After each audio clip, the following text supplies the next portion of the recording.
여기 공문이 하나 있어요. 그냥 보면 뭐 흔한 행정문서 같죠? 그런데요, 만약 이 종이 한 장이 우리 부모님이나 할머니, 할아버지가 계신 요양원의 운영 방식을 싹 바꾸고 또 거기서 일하시는 요양보호사 분들 월급에까지 영향을 미친다고 하면 어떠세요?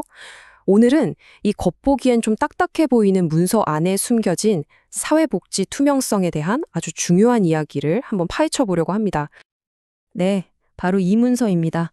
대구광역시 달성군에서 온 공문인데요. 언뜻 보면 그냥 뭐 글씨만 빼곡하잖아요. 그런데 사실 이 안에는요, 우리 사회의 돌봄 시스템을 훨씬 더 공정하고 투명하게 만들 수 있는 아주 강력한 규칙에 대한 이야기가 담겨 있어요. 지금부터 그 핵심이 뭔지 같이 한번 살펴보시죠. 자, 근데 이 문서의 진짜 의미를 제대로 알려면요, 잠깐 한 발짝만 뒤로 물러나서 더 큰 그림을 볼 필요가 있습니다. 왜 사회복지시설에서는 명확한 규칙이라는 게 그야말로 생명줄처럼 중요한 건지 그 얘기부터 시작해 볼게요. 우리가 흔히 말하는 요양원 같은 곳들이 있잖아요. 이런 장기 요양기관은 누군가에게는 정말 삶의 마지막을 보내는 칩이나 마찬가지인 곳이거든요. 그러니까 모든 게 투명해야 하는 게 너무나 당연한 거죠. 왜냐? 바로 가장 약한 분들, 입소에 계신 어르신들의 권리를 지켜야 하고 또 정말 헌신적으로 일하시는 요양보호사 분들께 정당한 월급을 보장해줘야 하니까요. 만약에 이 돈이 어떻게 쓰이는지 불투명해진다? 그럼 그 순간 이 모든 게 무너지는 거예요. 돌봄 서비스의 질은 물론이고 이 시스템 전체에 대한 우리 사회의 신뢰까지 한 번에 흔들릴 수 있는 거죠. 맞아요. 그러니까 이 명확한 재정 규칙이라는 게 그냥 돈 계산 똑바로 하자는 차원의 문제가 절대 아닌 거예요. 이건 그야말로 책임감, 그리고 인간적인 돌봄의 질에 대한 우리 사회의 약속인 셈입니다. 돈이 어디에 어떻게 쓰이는지 투명하게 보일 때 우리는 비로소 그곳에서 이루어지는 돌봄을 마음 편히 믿을 수 있게 되는 거죠. 자, 그럼 이렇게 중요한 신뢰의 문제를 흔들리게 만든 그 작은 디테일, 그게 과연 뭐였을까요? 이제 다시 공문으로 한번 돌아가 보겠습니다. 바로 이 문제의 핵심, 직책 보조비에 대해서 좀 더 자세히 들여다볼 시간입니다. 아니, 직책 보조비라니 대체 이 단어 하나가 뭐길래 이렇게 중요한 걸까요? 이 용어만 정확히 이해해도 이번 문제의 핵심을 거의 다 파악하는 거라고 할 수 있습니다. 직책 보조비는 말 그대로예요. 시설 안에서 맡은 직책에 따라서 직원에게 주는 돈을 말하는 겁니다. 예를 들면 시설장님이나 사무국장님처럼 특정 지위를 가진 분들께 드리는 일종의 추가 수당 같은 거라고 생각하시면 쉬워요. 바로 여기서 문제가 딱 드러나는 겁니다.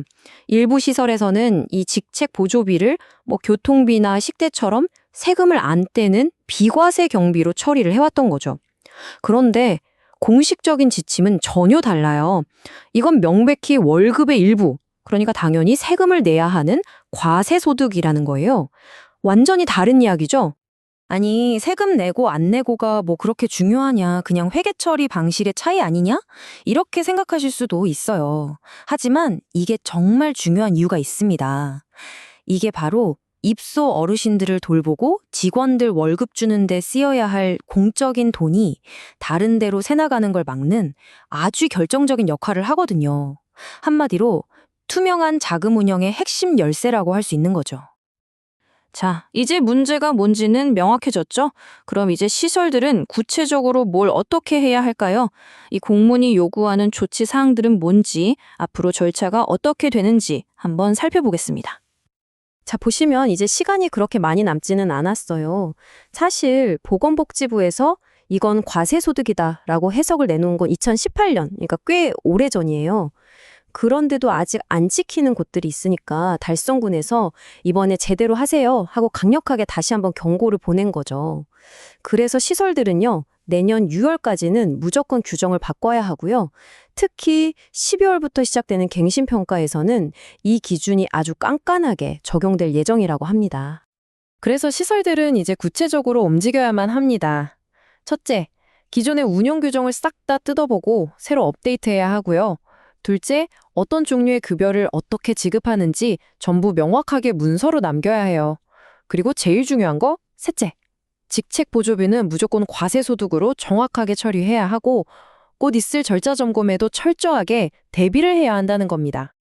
자, 이제 마지막입니다. 이 모든 이야기를 관통하는 핵심 메시지.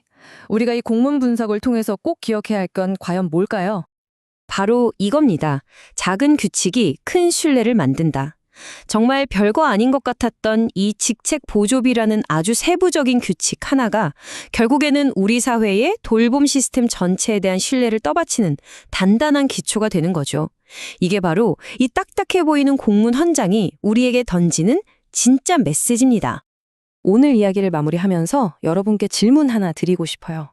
어쩌면 우리 주변에 있는 또 다른 지루해 보이는 공문이나 규정들이 사실은 우리가 매일같이 의지하며 살아가는 이 사회 시스템을 어떻게 조용히 그리고 단단하게 만들어가고 있을까요? 한 번쯤 우리 주변을 둘러보며 생각해 볼 만한 문제인 것 같습니다.